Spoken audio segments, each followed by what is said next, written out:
Ngiyabingelela abazalwane egameni leNkosi uJesu. Siyabonga kakhulu umndeni wakwaNxumalo. Uhle kakhulu uNkulunkulu umndeni wazi uNkulunkulu. Thema yesidala wathi siwumfanekiso wakhe. Izolo bekukhulunywa ngakhe enkonzweni izolo ukuthi uma ngabe uzala izingane ungamazi uNkulunkulu zizofuza abantu. Ngiyabonga bakuNxumalo ukuthi uyizele ifuze wena ezifuza uNkulunkulu ngoba wena ufuza uNkulunkulu. Siyabonga Amanda, ngiyaxolisa isibonga ngesibambano. Libambile kodwa igama siyakwamukela. Ngiyanemukela nonke bazalwane.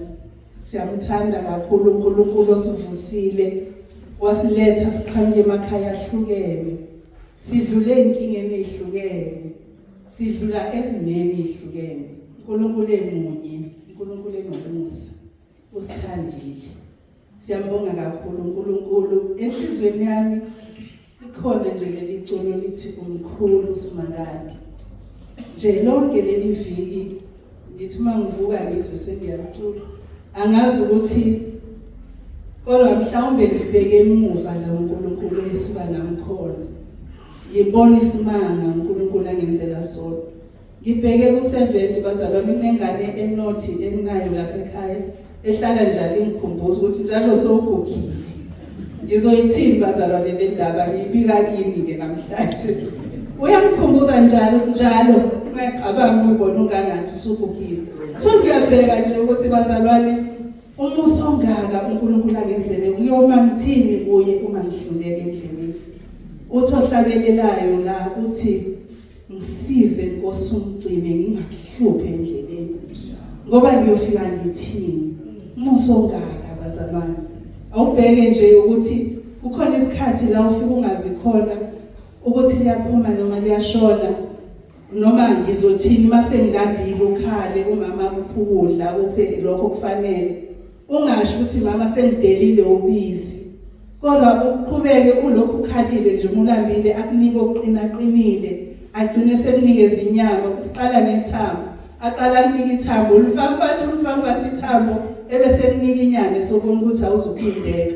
So zonke lezo ikhathi uNkulunkulu lokhethe njongwe.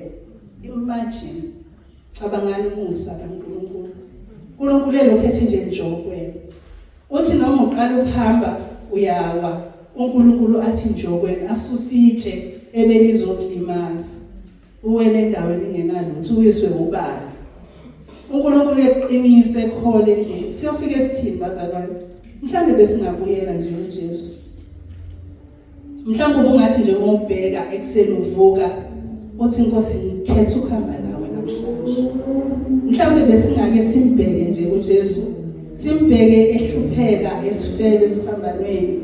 Simbheke esihole endleleni.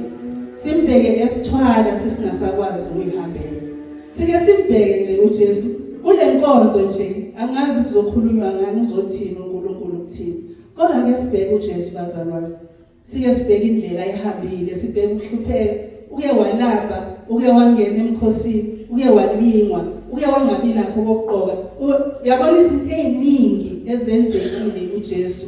Uke wangabi nayo indawo yokulala uJesu. uJesu wazalelwa emkhombeni esithebeleni. Thina sizalelwa kwa-private hospital, umusa kaNkulunkulu. Sizalelwa ezibhedlela emashidini amhlophe, umusa kaNkulunkulu.